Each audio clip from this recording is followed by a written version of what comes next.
ಸಂತೋಷ್ ಲಾಡ್ ಪ್ರಧಾನಿಗಳ ರಾಜೀನಾಮೆ ಕೇಳಿರುವುದು ಖಂಡನೀಯ. ಶಾಸಕ ಮಹೇಶ್ ತೆಂಗಿನಕಾಯಿ.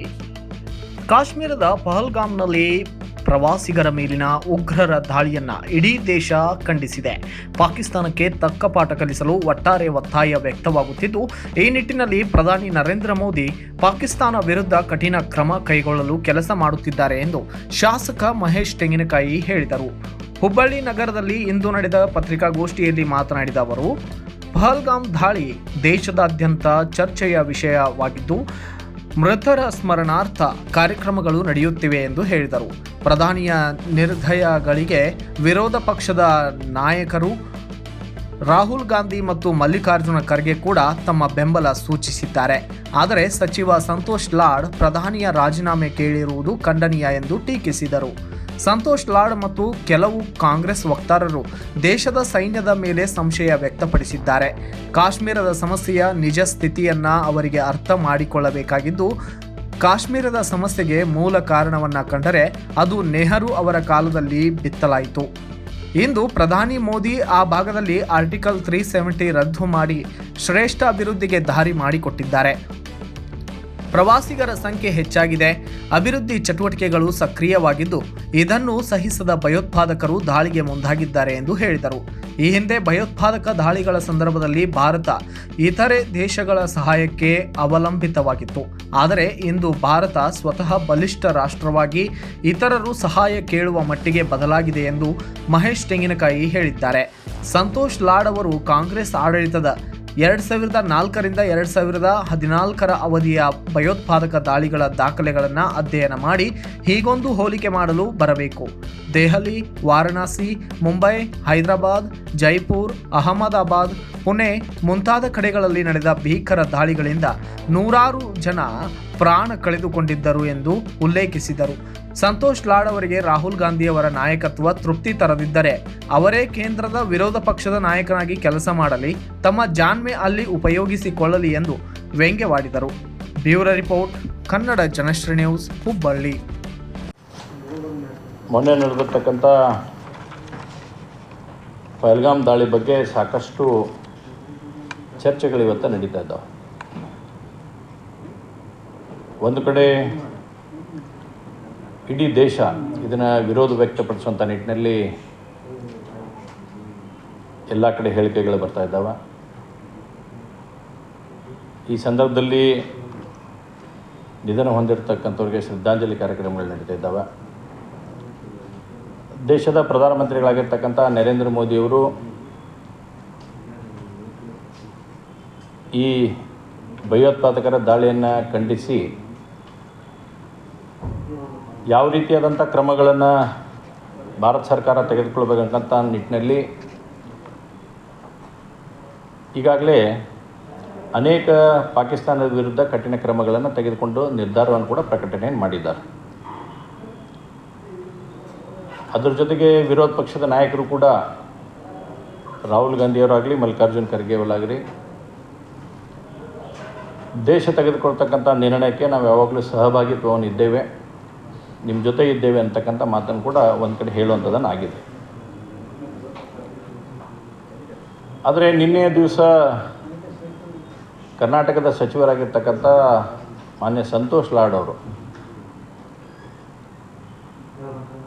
ಈ ದೇಶದ ಪ್ರಧಾನಮಂತ್ರಿಗಳಾಗಿರ್ತಕ್ಕಂಥ ನರೇಂದ್ರ ಮೋದಿಯವರು ರಾಜೀನಾಮೆಯನ್ನು ಕೊಡಬೇಕನ್ನತಕ್ಕಂಥ ಆಗ್ರಹವನ್ನು ಅವರು ಮಾಡಿದ್ದಾರೆ.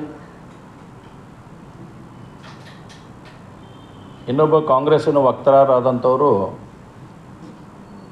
ಈ ದೇಶದ ಮಿಲಿಟ್ರಿ ಬಗ್ಗೆ ಸಂಶಯವನ್ನು ವ್ಯಕ್ತಪಡಿಸಕ್ಕಂಥ ನಿಟ್ಟಿನಲ್ಲಿ ಹೇಳಿಕೆಯನ್ನು ಕೊಟ್ಟಿದ್ದಾರೆ. ಒಂದು 4-6 ಗಿಡಕ್ಕೆ ಗುಂಡು ಹೊಡೆದು ಬರ್ತಾರೆ ಅಂತಕ್ಕಂಥ ಮಾತನ್ನು ಕಾಂಗ್ರೆಸ್ಸಿನ ವಕ್ತಾರ ಹೇಳಿಕೆಯನ್ನು ಕೊಟ್ಟಿದ್ದನ್ನು ಕೂಡ ಗಮನಿಸಬೇಕಾಗತ್ತೆ.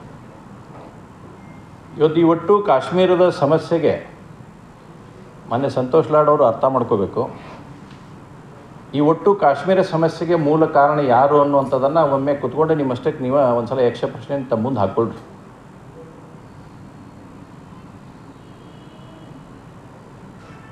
ಇದಕ್ಕೆ ಎಲ್ಲದಕ್ಕೂ ಮೂಲ ಕಾರಣ ಇವತ್ತು ಕಾಂಗ್ರೆಸ್ ಅನ್ನೋದು ಅವ್ರಿಗೆ ಅರ್ಥ ಇರ್ತಾ ಇಲ್ಲ. ಆರ್ಟಿಕಲ್ 370 ಅಂತ ತಂದವ್ರು ಯಾರು?